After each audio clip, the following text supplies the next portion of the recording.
इधर ही आए, इधर भी रास के पास में स्थान है, वहाँ भी तापे, जगह जगह तपस्या किया उन्होंने। फिर जाके जोधपुर की पहाड़ी पे, जब राजा का किला नहीं था, मंडोर का राजधानी थी, वहाँ तपस्या करते थे। फिर वो मंडोर को राजा को पता लगा यहाँ कोई महात्मा तपते हैं, वहाँ फिर वो गए। उन्होंने वो देखा, एक रात को राजा कहीं से आ रहा था, सवेरे का टाइम था, एक भेड़ थी ब्याई हुई, बच्चे की माँ थी भेड़, उसके पीछे सारी रात वो सतनारी मारने के लिए लगी, लेकिन वो भेड़ उस बच्चे को नहीं मारने दिया और वो चारों पैर शेर घूमते रहे सतनारी वाले, लेकिन उसको मार नहीं सके। क्यों? ऊपर चिड़िया नाथ जी का स्थान था, आरिफ नाथ जी का धुना, उसकी रक्षा करते रहे। राजा ने देखा वो कृष्णा, राजा की बहुत सूरवीर ज़मीन है, यहाँ किला बनाना चाहिए। फिर वो वहाँ किला बनाना शुरू किया। फिर धीरे धीरे वहाँ नींव खुदती नपती आई, तो बोले राजा को, बोले नौकर लोग, कर्मचारी लोग बोले बाबा जी अपनी धोनी हटाओ। बोले क्यों? बोले राजा का गढ़ बन रहा है। तो गढ़ तो बंका भला, कोई दुश्मन नहीं लूटे। बोले ऐसा नहीं होगा, हमारा नक्शा में फर्क पड़ता। तो किसी ने कहा बाबा है अभी तो नप रही ज़मीन, कब बनेगा, जितने चले जाएंगे अपने क्यों छोड़ो। ऐसे करके वो छोड़ के चले गए। उन्होंने अपना ज़मीन नापा किया, 4 महीने 12 महीने से वो तो ज़मीन नींव खुदती आई। तो बोले बाबा जी अब हटो यहाँ से। बोले भाई क्या हटना है, या तो मेरी धुनी अंदर ले लो या बाहर ले लो, हम तो पहले से बैठे हैं, तेरा राजा तो अब बना रहा गढ़ गया। तो भी वो लोग माने नहीं। तो महाराज जी को गुस्सा दिलाया।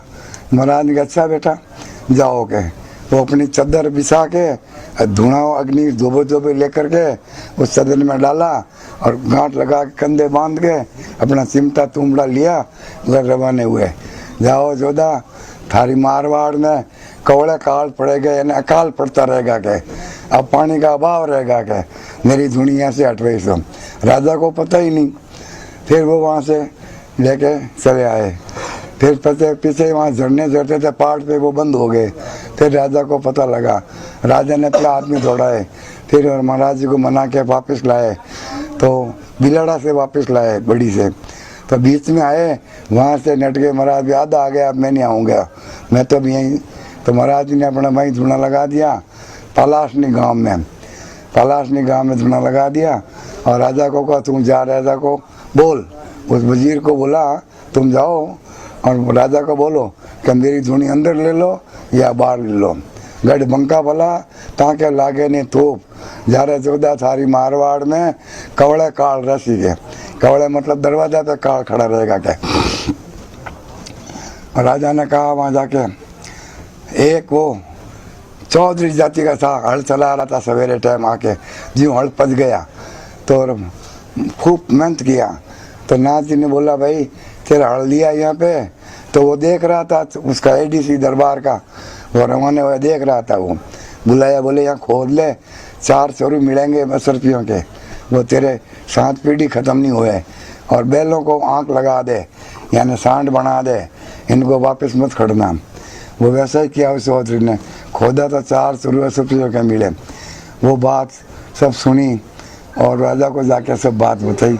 बोले ऐसे राजा, तो बोले भाई अपने ऐसे महात्मा थे, अपने हम यहाँ तपते थे और हमने बहुत गलत काम किया, चलो वापस उनको मना के लावें।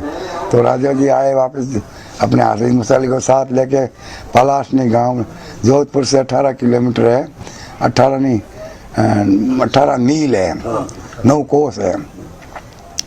फिर महाराज ने सोचा कि पहले राजा ने सोची नहीं बात, अब वो आ रहा है, वो तपस्वी है और धूप पड़ रही है, बरसात का मौसम है, पहले बरसात हुई है, गर्मी है, उसको भी तकलीफ होगी। तो चेलों को कहा भाई वो आवे राजन, उसको